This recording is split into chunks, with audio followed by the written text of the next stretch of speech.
Louvado seja o Senhor nosso Deus. Eu quero convidar você para abrir a sua Bíblia no texto de Ageu, texto do profeta Ageu.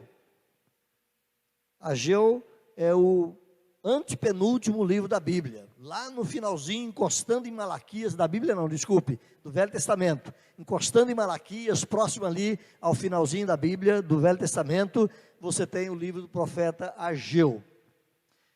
Nós vamos ler para a nossa reflexão nessa noite, versículos 1 a 11, profeta Ageu, versículos 1 a 11.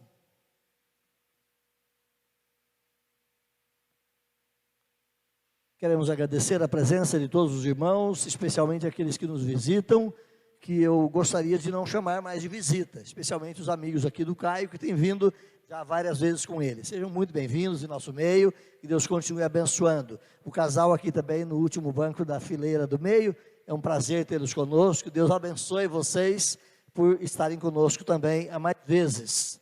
Louvado seja o Senhor nosso Deus. Abra então a sua Bíblia. O texto é Ageu capítulo 1, versos 1 a 11, e o texto nos diz assim: No segundo ano do rei Dario, no sexto mês, no primeiro dia do mês, veio a palavra do Senhor por intermédio do profeta Ageu, a Zorobabel, filho de Salatiel, governador de Judá, e a Josué, filho de Josadaque, o sumo sacerdote, dizendo: Assim fala o Senhor dos exércitos.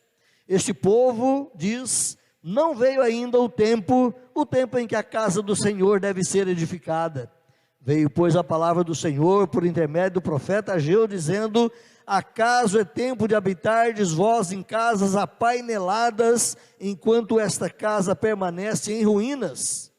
Ora, pois, assim diz o Senhor dos exércitos: considerai o vosso passado, tendes semeado muito e recolhido pouco, comeis, mas não chega para fartar-vos, bebeis, mas não dá para saciar-vos, vestis-vos, mas ninguém se aquece, e o que recebe salário, recebe-o para pô-lo num saquitel furado. Assim diz o Senhor dos exércitos: considerai o vosso passado, subi ao monte, trazei madeira e edificai a casa, dela me agradarei e serei glorificado, diz o Senhor. Esperastes o muito, e eis que veio a ser pouco, e esse pouco, quando o trouxestes para casa, eu com um assopro o dissipei. Por quê? Diz o Senhor dos exércitos: por causa da minha casa que permanece em ruínas, ao passo que cada um de vós corre por causa da sua própria casa. Por isso os céus sobre vós retêm o seu orvalho, e a terra os seus frutos. Fiz vir a seca sobre a terra, e sobre os montes, e sobre o cereal, e sobre o vinho, sobre o azeite, e sobre tudo que a terra produz, como também sobre os homens, sobre os animais, e sobre todo o trabalho das mãos. Meus irmãos, queríamos compartilhar conosco parte desse texto, trazendo a nós a reflexão acerca da prioridade da vida do cristão. Embora o texto está lá no Velho Testamento, o termo cristão não havia sido ainda cunhado, ainda não havia sido criado na história, mas a palavra de Deus é viva, eficaz e poderosa, e como eu sempre repito, ela é extemporânea, ou seja, ela não pertence apenas ao nosso tempo e à nossa época, e nem pertenceu tampouco só ao tempo e à época bíblica, mas ela atravessa toda a história. Enquanto existir humanidade sobre a face da terra, a palavra de Deus é para esse povo. Em qualquer recanto, em qualquer língua, qualquer cultura, a palavra de Deus é a revelação e a orientação para aqueles que temem ao Senhor.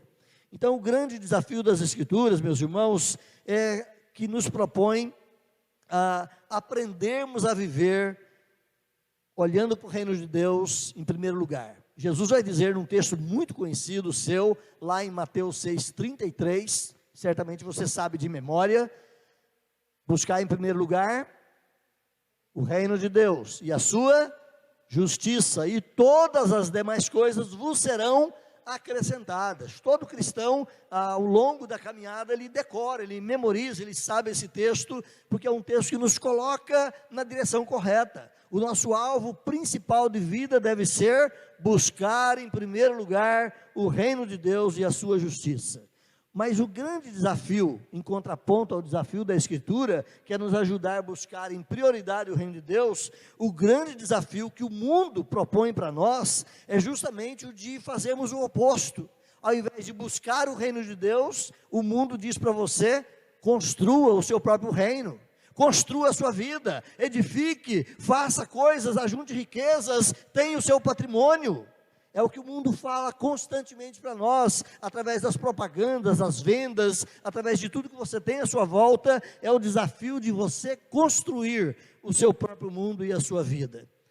No livro Cartas do Coisa Ruim, ou num outro nome recebido mais inicialmente, Cartas do Inferno, parece um livro meio aterrorizante, mas é um livro cristão muito interessante, escrito pelo C.S. Lewis.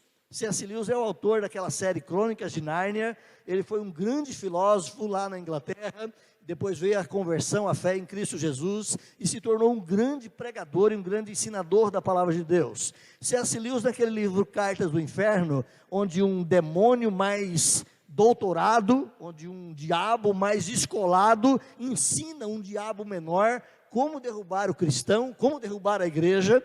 Vale a pena ler esse livro, viu, gente? Não é tão assustador quanto o nome anuncia, mas é um diálogo entre dois demônios, onde um ensina o outro, através de cartas que eles escrevem, um para o outro, numa suposição, é claro, numa ficção. O C.S. Lewis trabalha essa ideia, onde o demônio mais velho ensina, então, o demônio mais novo como derrubar a igreja, como derrubar o cristão. E num dado momento, ele vai dizer assim: o que queremos mesmo, o que desejamos muito, é fazer com que as pessoas tratem o cristianismo como um meio, de preferência, é claro, como um meio para o seu próprio benefício. Percebe as palavras de C.S. Lewis na história? Percebe as palavras de C.S. Lewis se cumprindo na vida da igreja, mundo afora, épocas afora, onde o cristão não é ensinado a buscar em primeiro lugar o reino de Deus, mas é ensinado a buscar a sua riqueza, a buscar prosperidade, a buscar dinheiro, a buscar valores. Meus irmãos, essa pregação que ronda a nossa classe evangélica no Brasil nos tempos últimos, não é coisa tão nova assim. Isso é coisa propalada, ensinada pelo diabo à luz da história em todo o período da igreja cristã. Você se lembra que na própria tentação de Jesus Cristo, essa também foi uma artimanha do diabo? Está vendo os mundos à sua volta, Cristo? Está vendo os reinos poderosos à sua volta? Tudo isso está comigo e eu te darei. Toda a riqueza desse mundo, toda a glória desse mundo, eu te darei. Meus irmãos, essa é a pregação do diabo ao mundo, essa é a pregação do diabo tentando invadir também, atingir a mente do crente durante a história. E nessa percepção de C.S. Lewis, nessa cilada maligna, ele propõe isso lá naquele livreto que nós citamos, dizendo que o grande ardil desse mundo é fazer com que você deixe de buscar em primeiro lugar a glória de Deus, deixe de buscar em primeiro lugar o reino de Deus e passe a buscar o seu próprio reino, o seu próprio benefício, usando, quem sabe, até do próprio evangelho, dos artifícios da fé, mas para ter benefício próprio. Quero voltar com você brevemente aqui ao contexto da carta, ou do livro de Ageu, lembrando que o povo judeu havia, como dissemos lá no período da confissão, sido levado cativo para outra terra, para a terra de Babilônia. Eles ficaram lá 70 anos escravos naquela terra. Quando você lê o capítulo 9 de Daniel, não faça isso agora, apenas anote aí, guarde na memória, lê em casa. Capítulo 9 de Daniel é quando Daniel lê o texto de Jeremias, e ele diz: lendo Jeremias, eu compreendi que os anos da nossa escravidão são 70 anos. E Daniel percebe na conjunção dos tempos, ele que fora para lá um garoto, quem sabe um menino dos seus 20 anos, e agora já um idoso por volta dos seus 90 ou quase 100 anos, Daniel estava calculando e dizendo: esse é o tempo. Esse é o tempo que se cumpre, esse é o tempo da nossa libertação, o Senhor vai nos tirar daqui. A história não registra que Daniel saiu da região de Babilônia e voltou. Pelo contrário, ele era um dos primeiros ministros, um dos conselheiros do reino daquela época, e é bem possível que ele tenha ficado lá até a sua morte. Mas ele reconhece isso, acabou o tempo da escravidão, Deus vai nos levar de volta, vai tirar o seu povo daqui, como prometera. E meus irmãos, nós vamos encontrar então nesse contexto, o povo de Israel, ou o povo de Judá, foi libertado no ano 538, através de um decreto do rei Ciro. Agora abra sua Bíblia rapidamente, corre comigo lá no livro de Esdras. Vamos fazer uma pequena caminhada bíblica, para você poder resgatar o contexto aqui dessa história. Livro de Esdras, capítulo de número 1, versículos 1 a 4. Livro de Esdras, capítulo 1, versos 1 a 4. Você que está em casa, abra sua Bíblia também, vai ler o texto, acompanhe a pregação, é para que você também cresça no conhecimento do Senhor. Diz assim, Esdras 1, de 1 a 4. No primeiro ano de Ciro, rei da Pérsia, para que se cumprisse a palavra do Senhor, por boca de Jeremias, despertou o Senhor o espírito de Ciro, rei da Pérsia, o qual fez passar pregão por todo o seu reino, como também por escrito, dizendo: assim diz Ciro, rei da Pérsia: o Senhor, Deus dos céus, me deu todos os reinos da terra, e me encarregou de edificar uma casa em Jerusalém de Judá. Quem dentre vós é de todo o seu povo, seja seu Deus com ele, e suba a Jerusalém de Judá, e edifique a casa do Senhor, Deus de Israel. Ele é o Deus que habita em Jerusalém. Todo aquele que restar em alguns lugares em que habita, os homens desse lugar o ajudarão com prata, ouro, bens e gado, afora as dívidas voluntárias para as dádivas voluntárias para a casa de Deus, a qual está em Jerusalém. Você tem aqui uma convocação do próprio imperador do mundo naquela época. Agora não mais o reino babilônico. Se você se lembra, lá no capítulo 5 de Daniel, uma mão escreveu na parede, e a partir daquela noite o reino foi tomado das mãos de Babilônia, e foi dado aos medos e persas. Ciro, portanto, era o imperador do reino da Média, ou do reino Medo, e ele é que decreta a soltura. Quem quiser voltar para Jerusalém, pode. E nós vamos aprender na história, meus irmãos, que eles voltaram, aproximadamente em 4 levas, em 4 grupos de 10, 15, 20 mil homens ou mulheres e famílias, em cada vez foram levados de volta lá para Jerusalém. Começou ali com Neemias. Quando você vai para o livro de Neemias, Neemias vai contar essa história. Jerusalém estava derrubada, caída, os muros no chão, o templo queimado, tudo destruído, 70 anos de abandono. Se você deixar a sua casa sem uma manutenção mínima, em questão de poucos anos, ela começa a apodrecer as paredes, começa a estragar o reboco, a pintura estraga, parte de madeira, cupim come, daí por diante. Imagine 70 anos. Como é que estava a cidade de Jerusalém destruída, não só Jerusalém, mas as cidades que compunham o reino, destruídas e abandonadas, na sua grande maioria, durante esses 70 anos. E eles voltaram para lá, e começaram, através de Neemias, construíram os muros. Depois vem Esdras e outros colegas, reconstroem e começam a colocar os fundamentos do templo, começam a reconstruir o templo, não mais na grandeza, na beleza do templo de Salomão, mas um pouquinho menor, mas também com dedicação, com zelo, construindo ao Senhor. Mas, meus irmãos, eles tiveram muitas dificuldades. Veio o tempo de seca, veio o tempo de fome, veio os inimigos de fora, tentaram invadir, tentaram destruir, e eles tiveram muitas dificuldades em construir, e eles desanimaram. Ao invés de construir a casa de Deus, cada um foi para a sua chácara, cada um foi para a sua casa, cada um foi para o seu lugar, tentando reconstruir a sua vida primeiro, para quem sabe depois, reconstruir o templo do Senhor.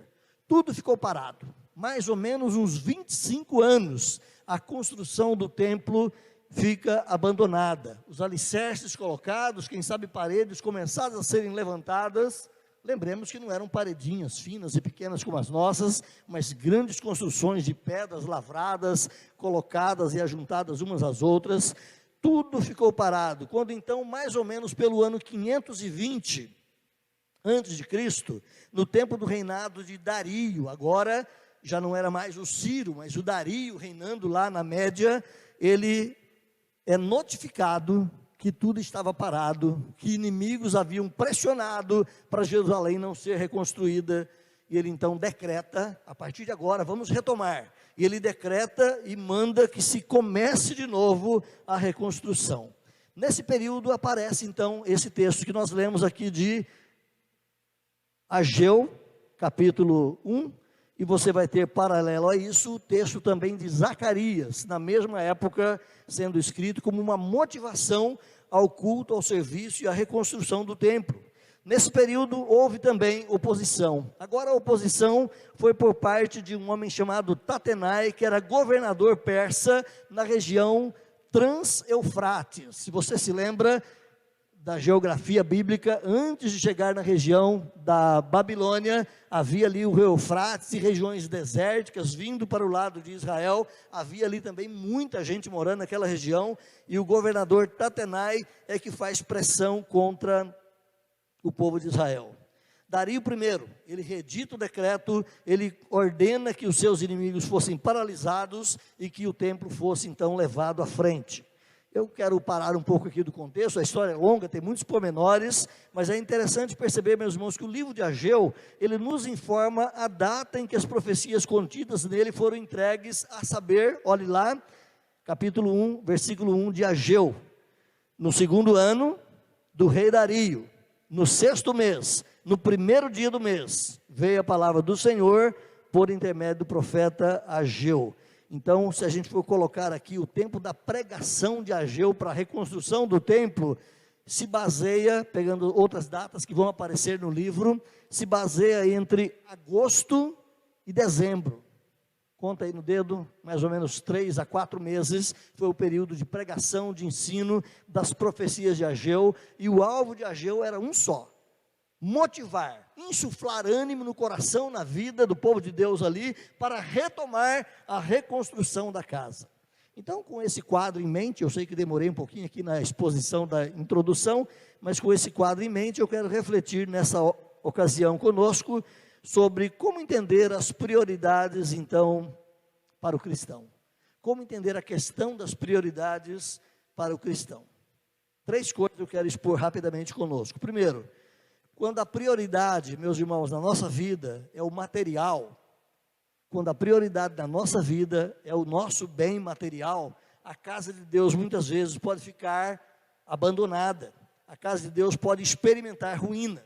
Então eu quero voltar com você, como dissemos rapidamente, para aquela época do desterro da Babilônia. Foram em 586 levados cativos para a Babilônia, Jerusalém foi destruída, saqueada, o templo foi arrasado, tudo foi levado, a riqueza, os vasos de ouro, colunas de ouro, tudo foi levado para a Babilônia. Jerusalém foi totalmente destruída, a beleza do templo foi acabada. Como dissemos, os jovens, os fortes, os cultos, os sábios foram levados e vendidos como escravos, entre eles Daniel, Mesaque, Sadraque, Abdênego e tantos outros jovens foram levados para a Babilônia e lá ficaram. Todo trabalhador, guerreiro, forte também foi conquistado e vendido como escravo ou para trabalhar no exército da própria Babilônia. Ficaram em Jerusalém a pobreza. Ficaram em Jerusalém os aleijados, os pobres, os simples, os cegos, aqueles que não podiam fazer nada de benefício para a Babilônia. E Jerusalém e o povo de Israel passou então 70 anos na escravidão. Como dissemos, passados 70 anos, há o decreto para que se reconstrua, para que se volte, para que se comece de novo a história de Israel como um povo especial de Deus. Se você abrir a sua Bíblia, faça isso rapidamente, Salmo 126, versículo 1 e 2. Salmo 126, versos 1 e 2.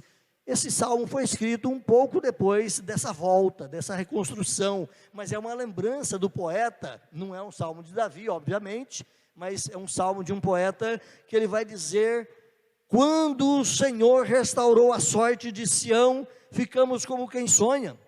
Então a nossa boca se encheu de riso, a nossa língua se encheu de júbilo. Então entre as nações, os povos à nossa volta se dizia: grandes coisas o Senhor tem feito por eles.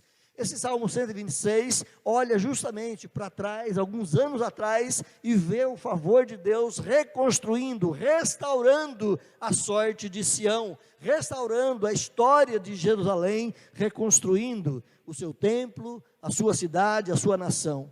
O povo voltou então, como dissemos, em várias levas de pessoal, na época de Neemias, na época de Esdras, sob o governo de Ageu, de Zorobabel, e eles foram reconstruindo tanto Jerusalém quanto a própria nação. Puseram mãos à obra, começaram a fazer com vontade, mas circunstâncias adversas, como já expusemos, desanimou. O povo parou de pensar na casa de Deus, o povo parou de pensar no culto ao Senhor, o povo parou de pensar em primeiro lugar nas coisas de Deus, e cada um foi construir a sua própria casa.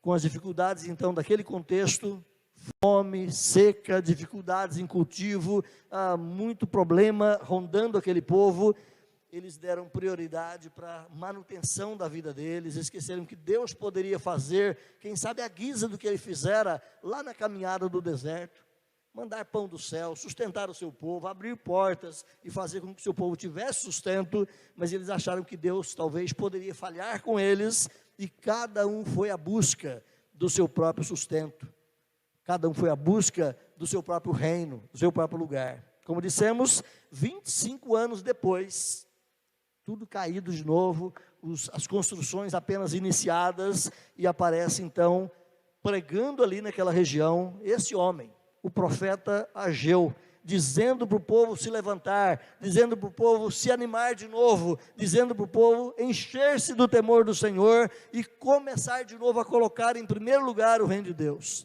E a prioridade daqueles judeus então passou a ser o reino de Deus, com a pregação de Ageu.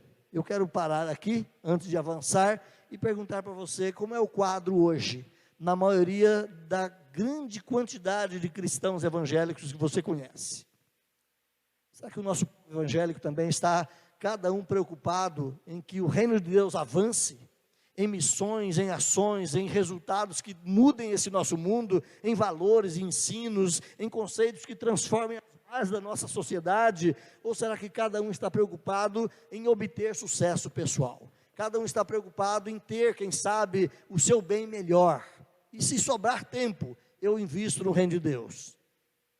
Meus irmãos, quantos hoje também estão construindo a sua vida, quem sabe construindo família, abrigo, abrindo seus negócios, esquecendo, quem sabe, que essas coisas são importantes, mas em primeiro lugar na nossa vida, precisa vir o reino de Deus. Não há nada de errado em termos do nosso bem, a nossa empresa, o nosso campo, a nossa chácara, em termos da nossa casa. Fala, Mateus, quer vender muita casa por aí, né? Então não há nada de errado em você comprar a sua casa, ter o seu bem, mas é preciso que você saiba que em primeiro lugar na sua vida é o reino de Deus. Você está comprando a casa para o reino de Deus ou para o seu reino? Você está comprando o seu carro para o reino de Deus, para a glória de Deus, ou apenas para o seu prazer? Você está construindo a sua casa de praia ou de campo apenas para você mesmo, ou está de fato colocando tudo isso à disposição da glória e do serviço de Deus? Não há problema em ter. Quando você vai para as páginas bíblicas, você vai descobrir que Jó era um homem riquíssimo. Você vai descobrir que Abraão era outro homem riquíssimo da sua época. Não há problema em ter, desde que o nosso ter preceda, ou suceda melhor, venha depois dos interesses de Deus na nossa vida. Quantas e quantas vezes nós vemos, irmãos, o Evangelho de Jesus Cristo ficando de lado na vida de muitos cristãos, porque ele não tem tempo. Ele não tem tempo para Deus, não tem tempo para evangelizar, não tem tempo para se envolver com as coisas de Deus, não tem tempo para nada, porque tudo o mais da vida lhe cobra tempo, lhe cobra força, lhe cobra energia. Quantas vezes a prioridade do povo de Deus, que se chama pelo nome do Senhor, então, são as coisas materiais. O indivíduo vive aqui, sonhando que um dia ele vai para o céu, mas ele não se envolve com as coisas de Deus o tempo todo.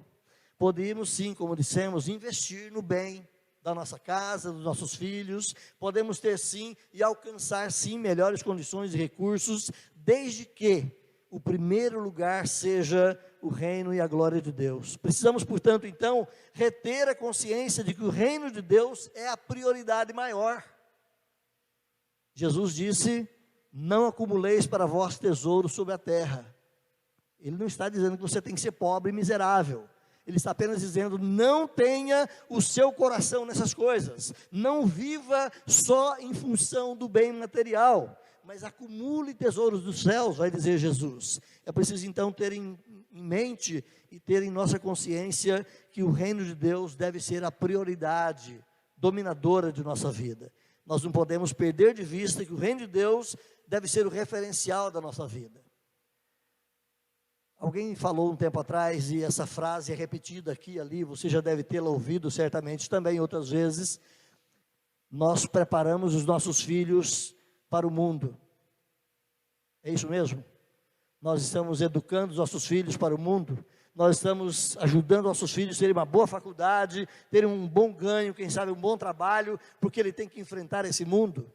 Ou a prioridade de você dar o que você pode dar para os seus filhos é para que eles sirvam bem o reino de Deus, é para que eles sejam focados e voltados para a glória de Deus. Estamos firmando os pés dos nossos filhos no mundo para o mundo, ou estamos firmando os pés dos nossos filhos no mundo para viverem para Deus? Então, meus irmãos, o cristão precisa lembrar disso. Em primeiro lugar, o reino de Deus. Em primeiro lugar, os interesses de Deus. Em primeiro lugar, a vontade de Deus.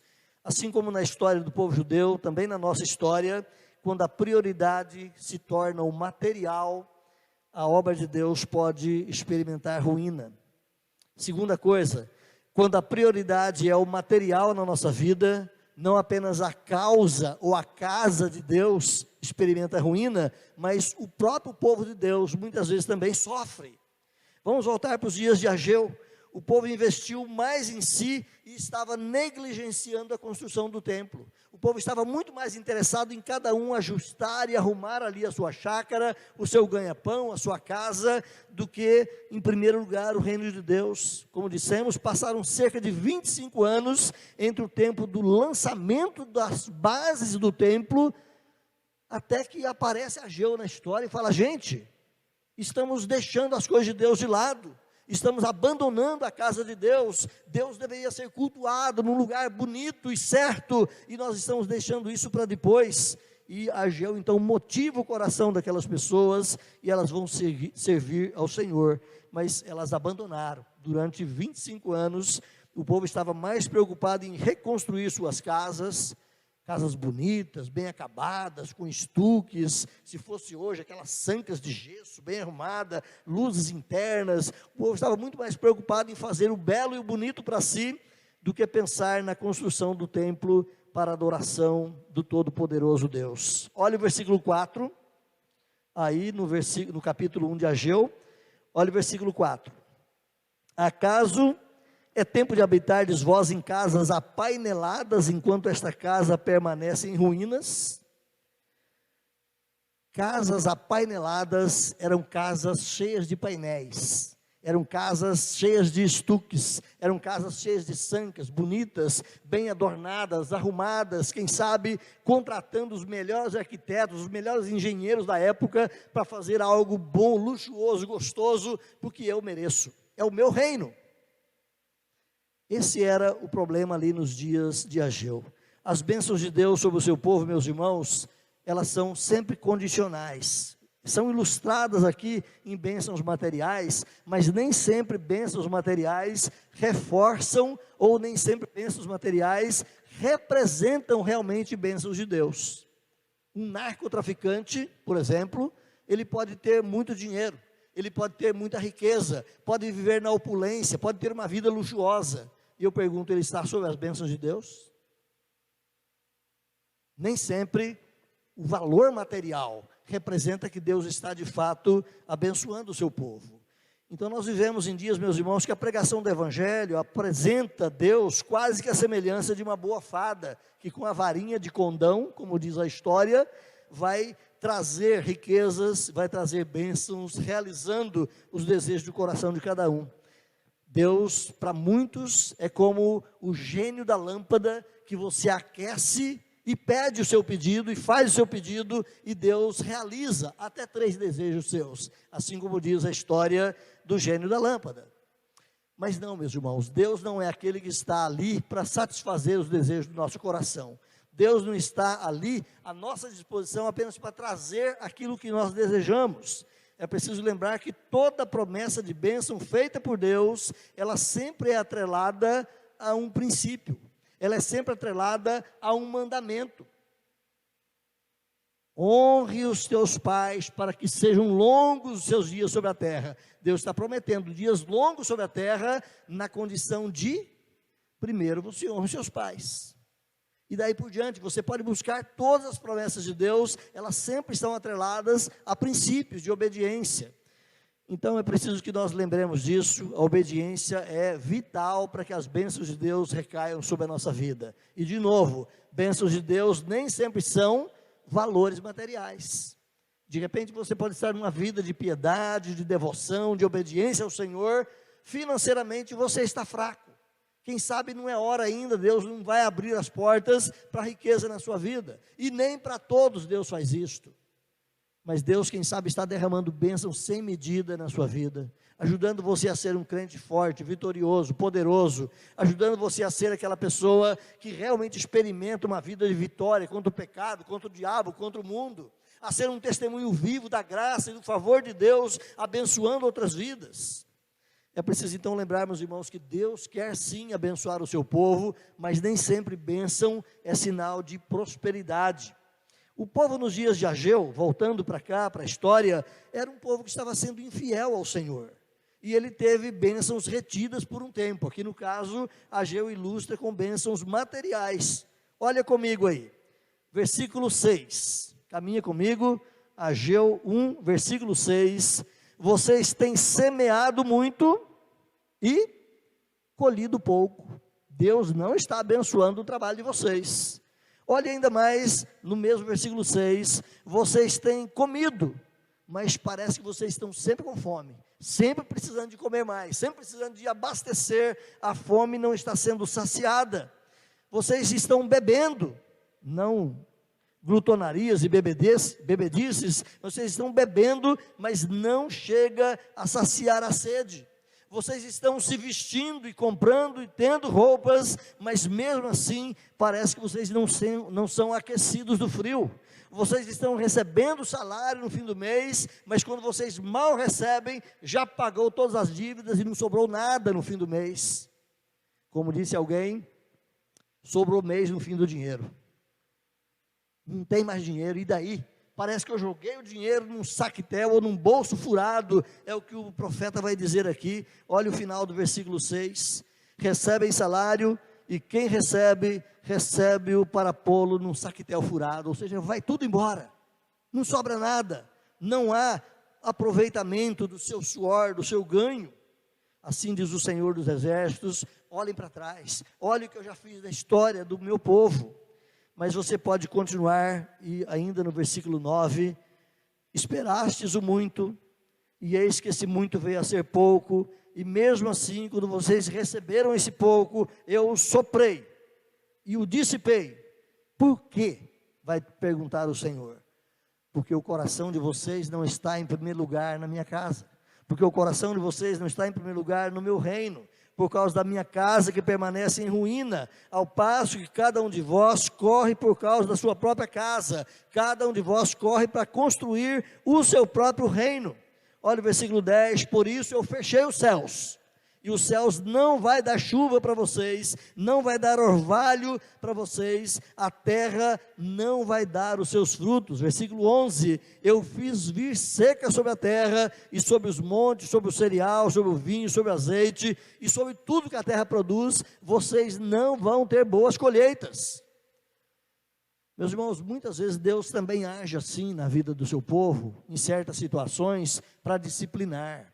Seca-se a fonte de bênçãos. Como eu disse, nem sempre seca a fonte de bênçãos materiais. De repente o dinheiro está vindo, o conforto continua, mas o relacionamento marido e mulher está péssimo. De repente o relacionamento de pais e filhos está horrível. De repente a vida na sua espiritualidade está uma desordem geral, que parece que as suas orações não sobem, não há bênçãos de Deus na sua vida. Como disse, nem sempre o material é sinônimo realmente de bênçãos, e Deus pode fechar certas portas de bênçãos na nossa vida, mas é Ele mesmo que vai dizer em outras situações: façam prova de mim, eu posso abrir as portas do céu sobre vocês.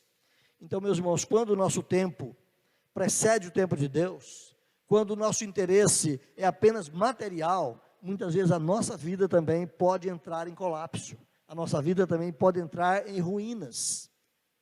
Tem um hino que nós cantamos, que ele vai dizer algo assim: quantos que corriam bem, de longe agora vão. E vai dizer o hino que outros seguem também, como que sem amor vivendo. Você deve conhecer a experiência, a vida, a realidade de alguns cristãos que foram, quem sabe, ganhando dinheiro, fortalecendo, crescendo, e foram esquecendo de Deus, deixando o reino de Deus sempre para depois. Quem sabe os filhos foram se motivando, estudando, formando, mas as coisas de Deus foram ficando para trás. Em algum tempo na história daquela família, eles já não estavam mais no caminho, já não desfrutavam mais da bênção, da companhia, do prazer, do cuidado, do favor, da certeza de salvação e de vida eterna, dada por Deus ao seu povo. É um povo que se perde na caminhada, porque deixa de colher as bênçãos de Deus, porque o seu mundo está em primeiro lugar, o seu reino está em primeiro lugar. Terceira e última coisa falando aqui, irmãos: quando a prioridade é o material, ou quando a prioridade não é o material, quando a prioridade é de fato o reino de Deus, existe espaço para a abastança, existe espaço para a glória de Deus ser manifesta na nossa vida. Então as bênçãos de Deus, a promessa de Deus alcança a todos aqueles que são, como disse antes, obedientes. Deus prima em abençoar aqueles que obedecem a sua palavra. Deus é cuidadoso em trazer amparo, sossego, tranquilidade, segurança, alegria, louvor, confiança no coração daqueles que realmente são obedientes à sua palavra. Quero que você dê uma olhadinha para mim nos versículos 14 e 15. Olha aí Ageu capítulo 1. Ageu capítulo 1, versículos 14 e 15 diz assim: o Senhor despertou o espírito de Zorobabel, filho de Salatiel, que era governador de Judá. Houve um avivamento ali no coração do governador. E despertou também o espírito de Josué, filho de Josadaque, que era o sumo sacerdote, o pastor em Jerusalém. E despertou também o espírito de todo o povo, e eles vieram e se colocaram ao trabalho na casa do Senhor dos Exércitos, e ao 24º dia do 6º mês, se você for fazer a contagem do tempo aí, em poucos dias da pregação de Ageu, houve um despertamento. Em poucos dias da pregação de Ageu, Deus levantou o ânimo do seu povo, e eles colocaram mãos à obra, e partiram para colocar o reino de Deus em primeiro lugar. Se você for estudar os contextos, aqui você tem que olhar então a história lá de Esdras, Neemias, um pouco de Zacarias, e caminhar juntos na história de Israel nesse período, você vai perceber que as dificuldades continuaram. Os inimigos estavam ali, mas a bênção de Deus estava sobre eles, e eles foram fiéis ao Senhor, bênçãos abundantes foram derramadas sobre eles, e o templo foi reconstruído, pasme, em quanto tempo? Em 6 meses. Em 6 meses, um templo que estava parado há 25 anos, foi levantado, porque os homens se animaram, os homens colocaram o reino de Deus em primeiro lugar, e deixaram, quem sabe, o seu reino, a sua casa, as suas coisas, e buscaram em primeiro lugar o reino de Deus, e o templo foi concluído, porque o reino de Deus se tornou a prioridade para eles. Era quase que um milagre acontecer aquele fato. Claro que a bênção de Deus, a inteligência, o conhecimento, a destreza, a sabedoria acompanha. Quando você lê a construção do tabernáculo lá no deserto, você vê que Deus separou pessoas também qualificadas e especiais para fazerem trabalhos magníficos. Imagine bordar lá no deserto, naquela época, fazendo linhas de prata e linhas de ouro.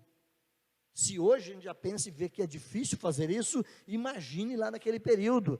As cortinas do tabernáculo foram bordadas a fio de prata, a fio de ouro, e ouro que tinha sido dada das joias, dos brincos, dos pendentes, dos colares do próprio povo, ou muito ouro que eles também saquearam do próprio Egito na saída de lá. Diz o texto ali que Deus capacitou pessoas com espírito de sabedoria, de conhecimento para fazer a sua obra. Quando você vai para a construção do templo, lá nos dias de Salomão, você também, como Deus qualificou pessoas ali para construir uma magnífica casa, cheia de beleza e de glória, para o adorno da casa de Deus. E aqui, da mesma forma, Deus agiu miraculosamente no meio deles. Em 6 meses, o templo estava levantado. De novo, não era o templo do tamanho do templo de Salomão. Vai nos dizer o contexto da história que quando os mais idosos, que conheceram o templo de Salomão, agora então, quem sabe eles com seus 90 e tantos, 100 e alguns anos, viram aquela casa construída, pequenininha, em face daquilo que era anteriormente o templo de Salomão, diz o texto que eles choraram, mas eles se alegraram também por ver que a glória de Deus, a bênção de Deus, estava ali sobre aquela construção. Meus irmãos, bênçãos abundantes são prometidas e são derramadas. Quero que você olhe comigo então no capítulo 2, versos 15 a 19, diz assim: Agora, pois, considerai tudo o que está acontecendo desde aquele dia. Que dia? Quando a palavra começou a ser ensinada e pregada ali para eles. Antes de pordes pedra sobre pedra no templo do Senhor, antes daquele tempo, alguém vinha a um monte de 20 medidas e havia somente 10. Vinha ao lagar para tirar 50 e havia somente 20. Eu vos feri com queimaduras e com ferrugem, com saraiva e em toda a obra das vossas mãos, e não houve dentre vós quem voltasse para mim, diz o Senhor. Deus estava dizendo: olha, lembra do passado? Quando você estava na desobediência, vocês plantavam lá uma vinha e pensavam: bom, com essa vinha aqui eu vou produzir 50 litros de vinho para eu vender e fazer ganho para minha casa. E no final daquela manufatura do vinho, ao invés de 50 litros, só dava 20. Você plantava o trigo pensando que ia colher tantos sacos de trigo e no final colhia bem menos. Sabe por quê?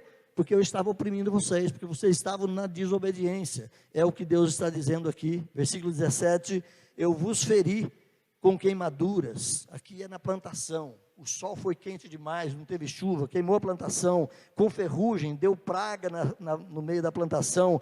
Com saraiva, o gelo veio e queimou ali a plantação de vocês. Em toda a obra de vossas mãos, e não houve entre vós quem voltasse para mim. Mas olha a continuação: considerai, eu vos rogo, desde aquele dia em diante, quando vocês se converteram de fato, voltaram para mim no desejo de buscar em primeiro lugar o meu reino, quando vocês resolveram isso, desde o 24º dia do mês 9, desde aquele dia em que se fundou o templo do Senhor, começou a obra, considerai nessas coisas. Agora já não há semente no celeiro, além disso a videira, a figueira, a romeira e a oliveira não tem dado o seu fruto, ainda não está no tempo da colheita, Deus está dizendo, mas desde esse dia eu vos abençoarei. Eu já estou promovendo as bênçãos para serem derramadas na vida de vocês. Meus irmãos, quando há obediência, Deus opera a favor do seu povo, seja em circunstâncias materiais, seja no sustento da sua casa, seja no apoio à sua família, seja no restaurar do seu lar. Deus opera na vida daqueles que são obedientes à sua casa. Então antes eles experimentaram escassez, ruína, mas depois que propuseram obedecer ao Senhor, diz o texto, Deus já estava abençoando. Desde aquele dia, eu já comecei a abençoar a vida de vocês, diz o versículo 19. Primeiro, o reino de Deus. Depois, as demais coisas vos serão acrescentadas. Então, confira comigo rapidamente, ou fale de memória, o texto lá de Mateus 6,33.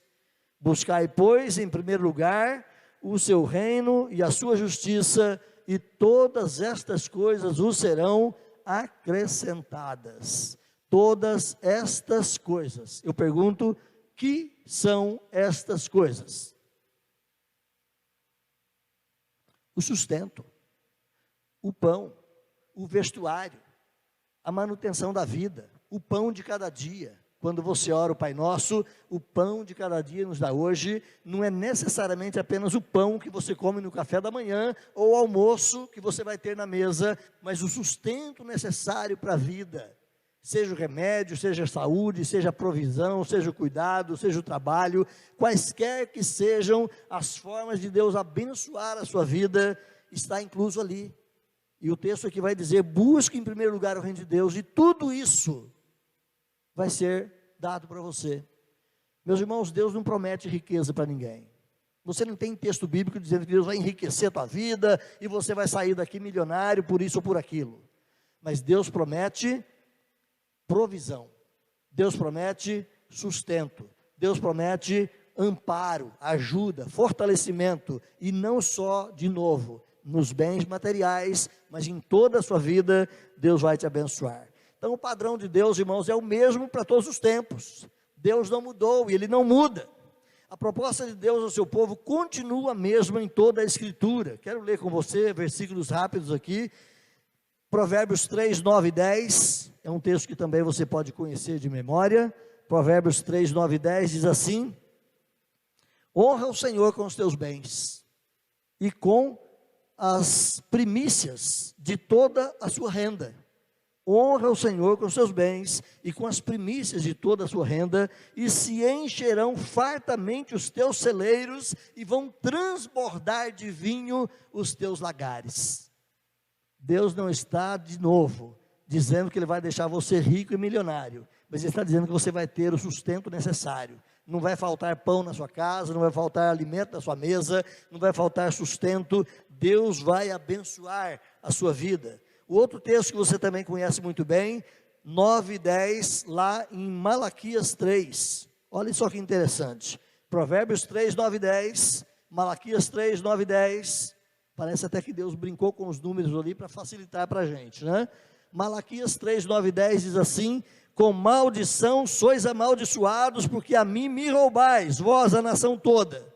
Trazei todos os dízimos à casa do tesouro, para que haja mantimento na minha casa, e provai-me nisto, diz o Senhor dos exércitos, se eu não vos abrir as janelas do céu, e não derramar sobre vós bênçãos sem medida. Deus está dizendo o quê? Para você ser fiel, se interesse pelas coisas de Deus, busque em primeiro lugar o reino de Deus, e Ele vai suprir a sua vida, Ele vai derramar bênçãos sem medida, diz o texto aqui, vai derramar bênçãos sem medida na sua vida.